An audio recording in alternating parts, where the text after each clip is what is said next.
Hey, what's happening, everybody? Happy 4th of July. I wanted to do a real quick check of the rods and reels that I use. Those right there. Um, last week I went over what I use as far as my tackle goes, or what I have actually in my tackle box. I might not have actually showed you what everything is, but I kind of showed the quick basics of what I keep in there. Um, and that really works for me. Now, I have had a few changes with my rods and reels. And I'm going back to what I used to keep, and I'm going to explain that here in just a second, actually, what it is. I won't have to explain too much with Reaper rods. I exclusively use those. I refuse to fish anything else. I mean, if I'm at a friend's house and I'm going to go fishing and I don't have any of my stuff, then yeah, I'm going to use whatever's available. But as far as what I recommend and what I actually like to use, I'm Reaper rods all the way. I'm going to use them for everything that I ever do. Just mainly because it's a local business, and the owner's a great guy. They're all super nice people over there, and I really endorse everything that they make. It's a great product. So like I said, I won't go too much into that, but I'll show you what I have as far as my reels, and then kind of just go over this quick check and let you know what I'm using. So you'll see in just a second. Alright, so this is an oldie but a goodie. This has inspired a lot of the change that I've been going through recently as far as my equipment. This is like a 10-year-old Stradic Magnesium, 9-10 years old, something like that.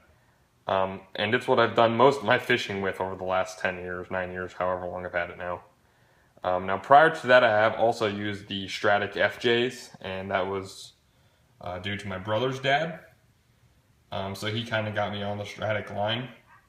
But like I said, this is what's inspired a lot of the change, and I'll go into that. But I've just recently started reusing this, and like I said, it's inspired quite a few changes I'm going to make. I do enjoy it, but I will touch on all that here in just a minute or two. So this is like my flagship pole. This is, if I'm going to grab one fishing pole and go, this is what I'm going to take. It is a 7'2", 10 to 20 pound. Half to 1 1/4 ounce. Now I just recently repowered this, and for the last, I guess, 8 months, I had a Daiwa Ballistic 3000 on there, and this is what I was talking about as far as the change. I actually just recently reused this Stradic, and decided that I have to be loyal to my brand. I do love these Shimano's, and it's something that I'm going to continue to use. Now this is the Shimano Stradic XG4000, also known as the Stradic FK. It was named out there for a while. This is, if you watch me fishing in St. Augustine, this is the reel that I used then. That was the first weekend I got to use with this. Also the fishing trip that I actually didn't get any footage on. That was like a week or two ago. Me and Gary went fishing out at one of the seawalls, and I had no luck. This is what I've been using for the last month exclusively. This is my go-to rod, my flagship rod as far as I'm concerned. This is what I use for everything.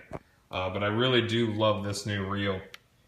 Something I'm not terribly fond of right now, and that might change, is this line. It is the Seeger Smackdown Tournament braid, and it might just be how I have it spooled on there, but I've got a couple of decent wind knots, and I mean, I've lost like 20 or 30 yards just because of where I'm getting the wind knots at. It was just real odd the way that it happened. I'm going to continue to use it and see how it works out, and then if I have any more problems, I'm going to just pull it back off of there and find something else. Just go run back to Power Pro if need be. That's what that thing's got. So if I need to put something else on there, then I will. But I mean, it's super thin. It has been nice, but if I'm going to continue to get wind knots, I'm not going to continue to use it. So this is kind of my go-to setup as of recently. This is the second rod that I have with me, basically at all times if I'm going out on the boat. Another Reaper rod. And this is a 7/8, 10 to 20 pound, 3/8 to an ounce and a quarter. Right now this has the Spinfisher 3500 on it.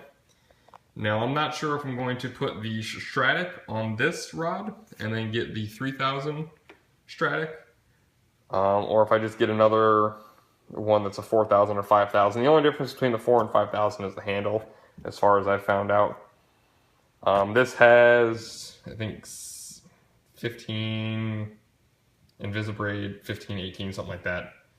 And it's been a decent reel, and it's pretty smooth. It's just kind of sluggish, I guess I could say. They're okay, and we've used a few different reels on these rods, and I mean, they all seem to work good, but as far as reeling, it feels a little sluggish. So this is going with that that change that I was talking about. And this is actually the rod that I was using the Stradic on, the magnesium, and it feels real nice, but this needs quite a few repairs, being as how old it is, which I'm going to get them done, and it's going to be my backup reel, but that's getting away from everything. But this is the second rod that I use, and it's pretty nice. I like this one as well, but I don't like it as much as my first one. And also, my first one is the first one that my wife bought me.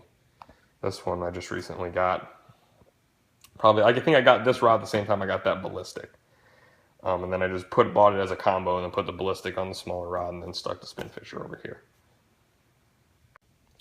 So the last two rods were basically for anything 30 pounds and under.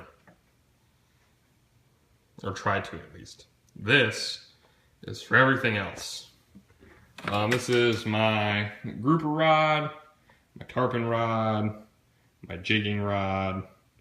This is kind of everything else. Let's see if we can get that to focus on there. And this is 7 foot, 30 to 50 pound, 4 to 9 ounce. That's a fairly heavy duty rod. Now this is a new one. I do like the reel seat on this.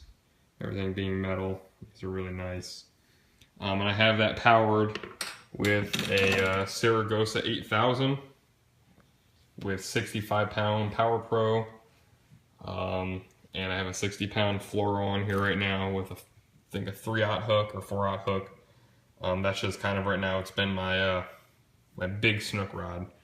Just trying to pull things out of the bridge. But I haven't taken this rod out a whole bunch, but I am excited to go catch some monsters on it. That means you, Carl, and you, Kevin. I'm coming over to you guys, and we're gonna catch some monsters on this thing. Is ready to do it, and so am I. So I'm gonna tag you guys in this just so you know we're coming. So this is the last rod that we keep on the wall, and it is a 7 foot, 8 to 15 pound, 1/4 ounce to 5 ounce, or 5/8 ounce. And it's fast. And I've used it a couple times. It's pretty nice, but like I said, this is the last one that we keep on the wall. But this is my wife's. And I actually had Tim do some, we did an unboxing on an opening for it. Custom made for Janine Balowski. So this one's pretty nice. I like it, and it casts pretty far. But this reel is real similar to the ballistic. It's the Exceller 3000, and it's still nice, but it's real hard for me because I'm so attached to my Stradics as of lately. So I'm gonna try and get her converted over. We'll get her on another reel. So that's everything that I keep on the wall, and I have quite a bit more space down here for some more fishing poles, so just got to talk the wife into letting me get a few more of them.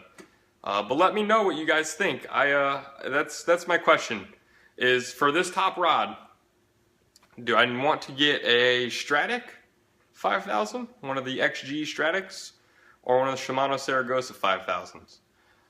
Price point, they're pretty similar. Actually, I think the price is almost the same, maybe $20. I'd have to check on that, but I know that they're pretty close. But let me know what you guys think. That's definitely what the next thing that I want to do as far as the fishing equipment goes, is making sure that I have everything on Shimano, because I'm going to fanboy out a little bit, and that's just what I want. But that's okay. We're all allowed to do that. But yeah, thank you guys for watching. Please like and subscribe. Comment below, let me know what you guys think as far as what reel I should get, and we'll go from there. And then, depending on what you guys say, is going to depend on what I actually buy for this top rod.